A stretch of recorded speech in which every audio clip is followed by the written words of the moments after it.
تو اپنے حبیب کے دین کی طرف ان کے دلوں کو پھیر دے، دنیا بھی دے لیکن ساتھ ساتھ میں محبت کے ساتھ تو اپنے آقا اپنے حبیب صلی اللہ علیہ وسلم کی محبت کے ساتھ آقا کی زندگی کو سمجھنے اور اپنانے کی توفیق عطا فرما۔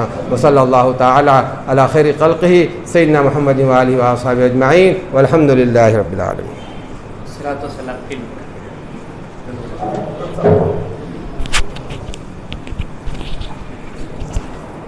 صلی اللہ علی محمد صلی اللہ علیہ وسلم صلی اللہ علی محمد صلی اللہ علیہ وسلم صلی اللہ علی محمد صلی اللہ علیہ وسلم صلی اللہ علی محمد